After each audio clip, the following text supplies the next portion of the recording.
मंगलाचरण तथा अग्नि और वशिष्ठ के संवाद रूप से अग्नि पुराण का आरंभ। लक्ष्मी, सरस्वती, पार्वती, गणेश, कार्तिकेय, महादेव जी, ब्रह्मा, अग्नि, इंद्र आदि देवताओं तथा भगवान वासुदेव को मैं नमस्कार करता हूं। नैमिषारण्य की बात है। शौनक आदि ऋषि यज्ञों द्वारा भगवान विष्णु का यजन कर रहे थे। उस समय वहां तीर्थ यात्रा के प्रसंग से सूत जी पधारे। महर्षियों ने उनका स्वागत सत्कार करके कहा। ऋषि बोले, सूत जी, आप हमारी पूजा स्वीकार करके हमें वो सार से भी सारभूत तत्व बतलाने की कृपा करें जिसके जान लेने मात्र से सर्वज्ञता प्राप्त होती है। सूत जी ने कहा, ऋषियों, भगवान विष्णु ही सार से भी सार तत्व हैं। वे सृष्टि और पालन आदि के कर्ता और सर्वत्र व्यापक हैं। वो विष्णु स्वरूप ब्रह्म मैं ही हूं। इस प्रकार उन्हें जान लेने पर सर्वज्ञता प्राप्त हो जाती है। ब्रह्म दो स्वरूप जानने के योग्य हैं, शब्द ब्रह्म और पर ब्रह्म। दो विद्याएं भी जानने के योग्य हैं, अपरा विद्या और परा विद्या। ये अथर्ववेद की श्रुति का कथन है। एक समय की बात है, मैं, शुकदेव जी तथा पैल आदि ऋषि बद्रिकाश्रम को गए और वहां व्यास जी को नमस्कार करके हमने प्रश्न किया। तब उन्होंने हमें सार तत्व का उपदेश देना आरंभ किया। व्यास जी बोले, सुत, तुम शुक आदि साथ सुनो। एक समय मुनियों के साथ मैंने महर्षि वशिष्ठ से सारभूत परात्पर ब्रह्म के विषय में पूछा था। उस समय उन्होंने मुझे जैसा उपदेश दिया था वही तुम्हें बतला रहा हूं। वशिष्ठ जी ने कहा, व्यास, मैं सर्वांतर्यामी ब्रह्म के दो स्वरूप हैं, मैं उन्हें बताता हूं, सुनो। पूर्व काल में ऋषि मुनि तथा देवताओं सहित मुझसे अग्निदेव ने इस विषय में जैसा जो कुछ भी कहा था वही मैं तुम्हें बता रहा हूं। अग्नि पुराण सर्वोत्कृष्ट है। इसका एक एक अक्षर ब्रह्म विद्या है, अतएव यह परम ब्रह्म स्वरूप है। ऋग्वेद आदि संपूर्ण वेद शास्त्र अपर ब्रह्म है। पर ब्रह्म स्वरूप अग्नि पुराण संपूर्ण देवताओं के लिए परम सुखद है। अग्निदेव द्वारा जिसका कथन हुआ है वो आग्नेय पुराण वेदों के सर्वतुल्य सर्वमान्य है। ये पवित्र पुराण अपने पाठकों और श्रोताजनों को भोग तथा मोक्ष प्रदान करने वाला है। भगवान विष्णु ही कालाग्नि रूप से विराजमान हैं। वे ही ज्योतिर्मय परात्पर पर ब्रह्म हैं। ज्ञान योग तथा कर्म योग द्वारा उन्हीं का पूजन होता है। एक दिन उन विष्णु स्वरूप अग्निदेव से मुनियों सहित मैंने इस प्रकार प्रश्न किया।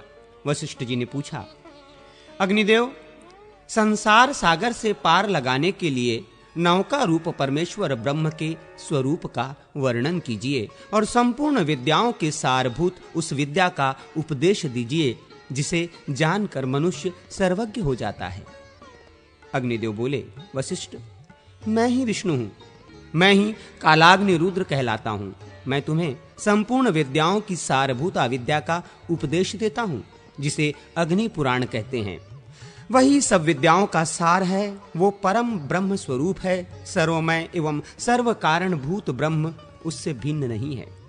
उसमें सर्ग, प्रतिसर्ग, वंश, मनवंतर, वंशानुचरित आदि का तथा मत्स्य कूर्म आदि रूप धारण करने वाले भगवान का वर्णन है। ब्रह्मन, भगवान विष्णु की स्वरूप भूता दो विद्याएं हैं, एक परा और दूसरी अपरा। ऋक्, यजुः, साम और अथर्व नामक वेद, वेद के छहों अंग शिक्षा, कल्प, व्याकरण, निरुक्त, ज्योतिष और छंद शास्त्र तथा मीमांसा, धर्मशास्त्र, पुराण, न्याय, वैदिक, आयुर्वेद, गांधार्व वेद, संगीत, धनुर्वेद और अर्थशास्त्र, ये सब अपरा विद्या हैं। तथा पराविद्या वो है जिससे इस अदृश्य, अग्राह्य, ग्रोतर रहित, चरण रहित, नित्य अविनाशी ब्रह्म का बोध हो। इस अग्नि पुराण को पराविद्या समझो। पूर्व काल में भगवान विष्णु ने मुझसे तथा ब्रह्मा जी ने देवताओं से जिस प्रकार वर्णन किया था उसी प्रकार मैं भी तुमसे मत्स्य आदि अवतार धारण करने वाले जगत कारण भूत परमेश्वर का प्रतिपादन करूंगा।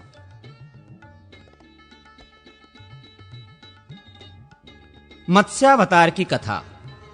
वशिष्ठ जी ने कहा, अग्निदेव, आप सृष्टि आदि के कारणभूत भगवान विष्णु के मत्स्य आदि अवतारों का वर्णन कीजिए, साथ ही ब्रह्म स्वरूप अग्नि पुराण को भी सुनाइए, जिसे पूर्व काल में आपने श्री विष्णु भगवान के मुख से सुना था। अग्निदेव बोले, वशिष्ठ सुनो, मैं श्रीहरि के मत्स्यावतार का वर्णन करता हूँ। अवतार धारण का कार्य दुष्टों के विनाश तथा साधु पुरुषों की रक्षा के लिए होता है। बीते हुए कल्प के अंत में ब्राह्म नामक नैमित्तिक प्रलय हुआ था। मुने, उस समय भू आदि लोक समुद्र के जल में डूब गए थे। प्रलय के पहले की बात है। व्यवस्थ मनु भोग और मोक्ष की सिद्धि के लिए तपस्या कर रहे थे। एक दिन जब वे कृतमाला नदी से जल से पितरों का तर्पण कर रहे थे, उनकी अंजलि के जल में एक बहुत छोटा सा मत्स्य आ गया। राजा ने उसे जल में फेंक देने का विचार किया। तब मत्स्य ने कहा, महाराज, मुझे जल में न फेंको, यहाँ ग्राह्य आदि जल जंतुओं से मुझे भय है। ये सुनकर मनु ने उसे अपने कलश के जल में डाल दिया। मत्स्य उसमें पड़ते ही बड़ा हो गया और पुनः मनु से बोला, राजन, मुझे इससे बड़ा स्थान दो। उसकी ये बात सुनकर राजा ने उसे एक बड़े जलपात्र, नाद या कुंडा आदि में डाल दिया। उसमें भी बड़ा होकर मत्स्य राजा से बोला, मनो, मुझे कोई विस्तृत स्थान दो। तब उन्होंने पुनः उसे सरोवर के जल में डाला, किंतु वहां भी बढ़कर वो सरोवर के बराबर हो गया और बोला, मुझे इससे बड़ा स्थान दो। तब मनु ने उसे फिर समुद्र में ही ले जाकर डाल दिया। वहां वो मत्स्य क्षण भर में 1,00,000 योजन बड़ा हो गया। उस अद्भुत मत्स्य को देखकर मनु को बड़ा विस्मय हुआ। वे बोले, आप कौन हैं? निश्चय ही आप भगवान श्री विष्णु जान पड़ते हैं। नारायण, आपको नमस्कार है। जनार्दन, आप किस लिए अपनी माया से मुझे मोहित कर रहे हैं? मनु के ऐसा कहने पर सबके पालन में संलग्न रहने वाले मत्स्य रूपधारी भगवान उनसे बोले, राजन, मैं दुष्टों का नाश और जगत की रक्षा करने के लिए अवतीर्ण हुआ हूं। आज से 7वें दिन समुद्र संपूर्ण जगत को डुबो देगा। उस समय तुम्हारे पास एक नौका उपस्थित होगी। तुम उस पर सब प्रकार के बीज आदि रखकर बैठ जाना। सप्तर्षि भी तुम्हारे साथ रहेंगे। जब तक ब्रह्मा की रात रहेगी, तब तक तुम उसी नाव पर विचरते रहोगे। नाव आने के बाद मैं भी इसी रूप में उपस्थित होऊंगा। उस समय तुम मेरे सिंग में महासर्पमयी रस्सी से उस नाव को बांध देना। ऐसा कहकर भगवान मत्स्य अंतर्धान हो गए और व्यवस्थ मनु उनके बताए हुए समय की प्रतीक्षा करते हुए वहीं रहने लगे। जब नियत समय पर समुद्र अपनी सीमा लांघकर बढ़ने लगा, तब वे पूर्वोक्त नौका पर बैठ गए। उसी समय एक सिंह धारण करने वाले सुवर्णमय मत्स्य भगवान का प्रादुर्भाव हुआ। उनका विशाल शरीर 10,00,000 योजन लंबा था। उनके सिंग में नाव बांधकर राजा ने उनसे मत्स्य नामक पुराण का श्रवण किया, जो सब पापों का नाश करने वाला है। मनु भगवान मत्स्य की नाना प्रकार के स्रोतों द्वारा स्तुति भी करते थे। प्रलय के अंत में ब्रह्मा जी से वेद को हर लेने वाले हयग्रीव नामक दानव का वध करके भगवान ने वेद मंत्र आदि की रक्षा की।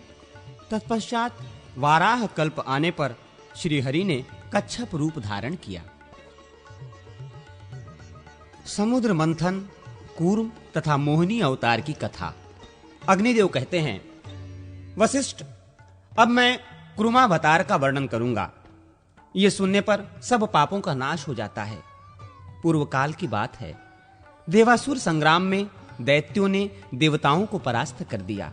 वे दुर्वासा के शाप से भी लक्ष्मी से रहित हो गए थे। तब संपूर्ण देवता क्षीरसागर में शयन करने वाले भगवान विष्णु के पास जाकर बोले, भगवान, आप देवताओं की रक्षा कीजिए। यह सुनकर श्रीहरि ने ब्रह्म आदि देवताओं से कहा, देवगण, तुम लोग क्षीर समुद्र को मथने, अमृत प्राप्त करने और लक्ष्मी को पाने के लिए असुरों से संधि कर लो। कोई बड़ा काम या भारी प्रयोजन आ पड़ने पर शत्रुओं से भी संधि कर लेनी चाहिए। मैं तुम लोगों को अमृत का भागी बनाऊंगा और दैत्यों को उससे वंचित रखूंगा। मंदराचल को मथानी और वासुकी नाग को नेति बनाकर आलस्य रहित हो मेरी सहायता से तुम लोग क्षीर सागर का मंथन करो। भगवान विष्णु के ऐसा कहने पर देवता दैत्यों के साथ संधि करके क्षीर समुद्र पर आए। फिर तो उन्होंने एक साथ मिलकर समुद्र मंथन आरंभ किया। जिस ओर वासुकी नाग की पूंछ थी, उसी ओर देवता खड़े थे। दानव वासुकी नाग के निश्वास से क्षीण हो रहे थे और देवताओं को भगवान अपनी कृपा दृष्टि से परिपुष्ट कर रहे थे। समुद्र मंथन आरंभ होने पर कोई आधार न मिलने से मंदराचल पर्वत समुद्र में डूब गया। तब भगवान विष्णु ने कूर्म कछुए का रूप धारण करके मंदराचल को अपनी पीठ पर रख लिया। फिर जब समुद्र मथा जाने लगा तो उसके भीतर से हलाहल विष प्रकट हुआ। उसे भगवान शंकर ने अपने कंठ में धारण कर लिया। इससे कंठ में काला दाग पड़ जाने के कारण वे नीलकंठ नाम से प्रसिद्ध हुए। तत्पश्चात समुद्र से वारुणी देवी, पारिजात वृक्ष, कौस्तुभमणि, गौवें तथा दिव्य अप्सराएं प्रकट हुई। फिर लक्ष्मी देवी का प्रादुर्भाव हुआ। वे भगवान विष्णु को प्राप्त हुई। संपूर्ण देवताओं ने उनका दर्शन और स्तवन किया। इससे वे लक्ष्मीवान हो गए। तदनंतर भगवान विष्णु के अंशभूत धन्वंतरी, जो आयुर्वेद के प्रवर्तक हैं, हाथ में अमृत से भरा हुआ कलश लिए प्रकट हुए। दैत्यों ने उनके हाथ से अमृत छीन लिया और उसमें से आधा देवताओं को देकर वे सब चलते बने। उनमें जंभ आदि दैत्य प्रधान थे। उन्हें जाते देख भगवान विष्णु ने स्त्री का रूप धारण किया। उस रूपवती स्त्री को देखकर दैत्य मोहित हो गए और बोले, सुमुखी, तुम हमारी भार्या हो जाओ और ये अमृत लेकर हमें पिलाओ। बहुत अच्छा कहकर भगवान ने उनके हाथ से अमृत ले लिया और उसे देवताओं को पिला दिया। उस समय राहु चंद्रमा का रूप धारण करके अमृत पीने लगा। तब सूर्य और चंद्रमा ने उसके कपट वेश को प्रकट कर दिया। ये देख भगवान श्री हरि ने चक्र से उसका मस्तक काट डाला। उसका सिर अलग हो गया और भुजाओं सहित धड़ अलग रह गया। फिर भगवान को दया आई और उन्होंने राहु को अमर बना दिया। तब ग्रह स्वरूप राहु ने भगवान श्री हरि से कहा, इन सूर्य और चंद्रमा को मेरे द्वारा अनेकों बार ग्रहण लगेगा। उस समय संसार के लोग जो कुछ दान करें वो सब अक्षय हो। भगवान विष्णु ने तथास्तु कहकर संपूर्ण देवताओं के साथ राहु की बात का अनुमोदन किया। इसके बाद भगवान ने स्त्री रूप त्याग दिया, किंतु महादेव जी को भगवान के उस रूप का पुनर्दर्शन करने की इच्छा हुई। अतः उन्होंने अनुरोध किया, भगवान, आप अपने स्त्री रूप का मुझे दर्शन करावें। महादेव जी की प्रार्थना से भगवान श्री हरि ने उन्हें अपने स्त्री रूप का दर्शन कराया। वे भगवान की माया से ऐसे मोहित हो गए कि पार्वती जी को त्याग कर उस स्त्री के पीछे लग गए। उन्होंने नग्न और उन्मत्त होकर मोहिनी के केश पकड़ लिए। मोहिनी अपने केशों को छुड़ाकर वहां से चल दी। उसे जाती देख महादेव जी भी उसके पीछे पीछे दौड़ने लगे। उस समय पृथ्वी पर जहां वहां भगवान शंकर का वीर्य गिरा, वहां वहां शिवलिंगों का क्षेत्र एवं सुवर्ण की खानें हो गईं। तत्पश्चात ये माया है ऐसा जानकर भगवान शंकर अपने स्वरूप में स्थित हुए। तब भगवान श्री हरि ने प्रकट होकर शिवजी से कहा, रुद्र, तुमने मेरी माया को जीत लिया। पृथ्वी पर तुम्हारे सिवा दूसरा कोई ऐसा पुरुष नहीं है जो मेरी इस माया को जीत सके। भगवान के प्रयत्न से दैत्यों को अमृत नहीं मिलने पाया, अतः देवताओं ने उन्हें युद्ध में मार गिराया। फिर देवता स्वर्ग में विराजमान हुए और दैत्य लोग पाताल में रहने लगे। जो मनुष्य देवताओं की इस विजय गाथा का पाठ करता है वो स्वर्गलोक में जाता है।